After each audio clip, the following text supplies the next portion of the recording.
Ոմանք, մասնավորապես Մարգարիտա Սիմոնյանը, ինչու՞ չէ նաև պետական հաստատության ներկայացուցիչներ, Զախարովան, Պետդումայի ներկայացուցիչներ, հայտնում էին իրենց աջակցությունը այդ իրավական process-ում, այսինքն փորձում էին միջամտել այդ իրավական process-ի ելքերին, եւ հայ հասարակության հայտնի դարձավ մի տեսանյութ, որտեղ այդ ռոպագանդայի դուրս պրծուկներից մեկը իրեն թույլ է տալիս հերթական անգամ Հայաստանի Հանրապետության ժողովրդի, Հայաստանի Հանրապետության ժողովրդավարության, ինչու՞ չէ նաև ընտրված վարչապետի նկատմամբ անթույլատրելի խոսույթ։ Եվ այդ տեսանյութը տարածվում է Հայաստանի Հանրապետությունում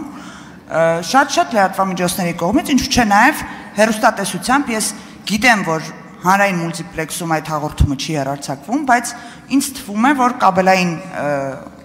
TV-ները կարող են այդ հաղորդումը հեռարձակել։ Արդյոք դուք որպես լիազոր մարմնի ներկայացուցիչ որևիցե գործողություն կամ նպատակահարմարություն տեսնում եք արդյոք մեր հասարակությանը զերծ պահել նման հիբրիդային պատերազմի գործիքներից, որը տեղի ունենում մեր դարավոր բարեկամ երկրի պետական հեռուստատեսությամբ։ Շնորհակալություն։ Հարցին կպատասխանի բտանախար Մխիթար Հայրապետյանը, ներողություն։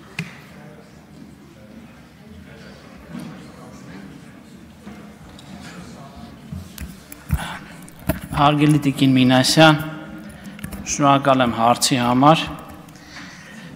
Ինչպես արդեն գիտեք, դեռևս նախորդ տարի այն դրսևորումները, որոնք 3 հասանելի են դարձել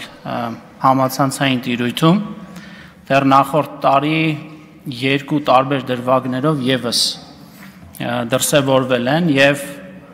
մենք ստիպված ենք եղել այդ հաղորդումը տվյալ երևույթի արգելափակել։ Դուք ձեր խոսքում արդեն իսկ նշեցիք, որ հանրային մուլտիպլեքսում արդեն իսկ ամիսներ շարունակ այդ հաղորդումը, ինչպես նաև տվյալ երևույթի մասնակցության որևէ հաղորդաշար չի հեռարձակվում եթերով։ Սա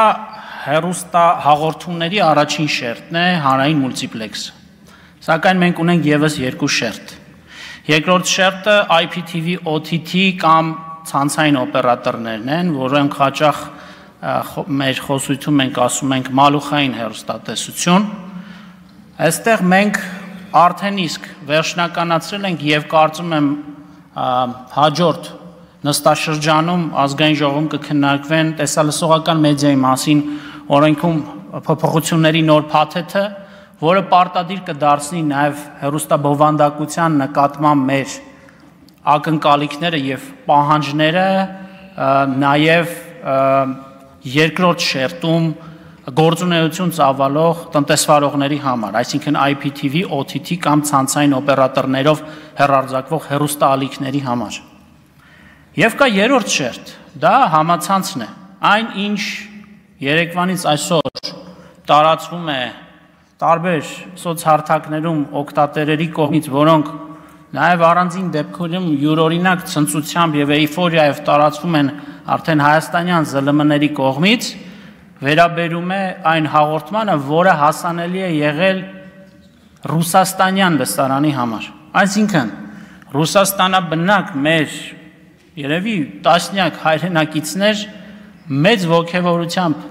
տարածել են համացանցային տիրույթում, ընդ որում, որը այս պատմության մեջ ամենամեծ ողբերգությունն է, ընդ որում հիմնական մասը ֆեյքեր չեն, մեր հայրենակիցներն են, մեծ ցնծությամբ են տարածել եւ ըստ էության քաջալերող խոսքերով են հանդես եկել հօգուտ այդ երևույթի եւ այդ հաղորդաշարի։ Բտանախարարությունը իր աշխատանքը, տնային աշխատանքը դեռևս նախորդ տարի կատարել է հանրային մուլտիպլեքսի համար։ Առաջիկայում ձեր օգնությամբ հարգելի պատգամավորներ մենք հույս ունենք, որ նաեւ կկարգավորենք եւ ցանցային օպերատորների համար կսահմանենք այն բոլոր կարգավորումները հեռուստաբովանդակության կոնտենտի համար, որը գործում է հանրային մուլտիպլեքսի իսկ ինչ վերաբերում է համացանցին, դա արդեն կոմպլեքս խնդիր է, որի համար համապատասխան ռեսուրսների եւ գործառույթների ներգրավման պարագայում մենք նաեւ այդ հատվածին եւս կանրադառնանք առաջիկայում։ Շնորհակալ եմ։ Արձագանք։ Պարոն Հայրապետյան, ես գրեթե համոզված եմ, որ այդ մարդիկ, ում դուք մատնանշում եք, ովքեր ցնծությամբ կարող են տարածել այդ դուրսպրծուկի տեսանյութը, հիբրիդային պատերազմի զոհեր են։ Չի կարող մարդը տեղեկատվական դաշտում ունենալ նման աղբյուր ու անընդհատ լսել եւ չլինել նման մտածելակերպի անձնավորություն։ Ես կարծում եմ, որ մենք եւ ես վստահ եմ, որ այս 1 տարվա ընթացքում այդ հիբրիդային պատերազմի գործիքները Հայաստանի Հանրապետության տարածքում լայնանալու են եւ տարածվելու են։ Ես կարծում եմ, որ մենք պետք է շատ արագ լուծում տանք, մանավանդ TV-ներում, կապ չունի IPTV-ում, թե հանրային մուլտիպլեքսում, TV-ներում այն ալիքների հեռարձակումները, որոնք որ Հայաստանի Հանրապետության ժողովրդավարության եւ անկախության դեմ ուղղված խոսույթ են պարունակում։ Եվ վերջին տեսանյութը դրա վառ ապացույցն է։ Շնորհակալություն։ Տիկին Մինասյան, փորձեմ այսպես արձագանքել։ Այն ինչ տեխնիկական է, որը հնարավորություն է տալու պաշտպանել մեր հեռուստադիտողին, ընդհանրապես մեր քաղաքացիներին տեղեկատվական հարձակումներից, մենք այդ հանձնառությունը ունենք եւ ըստ ժամանակացույցի գնում ենք այդ ճանապարհով։ Ես փորձեցի նաեւ իմ խոսքում նշել։ Բայց նաեւ հիմնարար մեկ այլ խնդիր կա, ֆունդամենտալ մի բան, որը նորից մենք շատ հաճախ խոսում ենք կրթությունից, դա վերաբերում է մեդիա գրագիտությանը,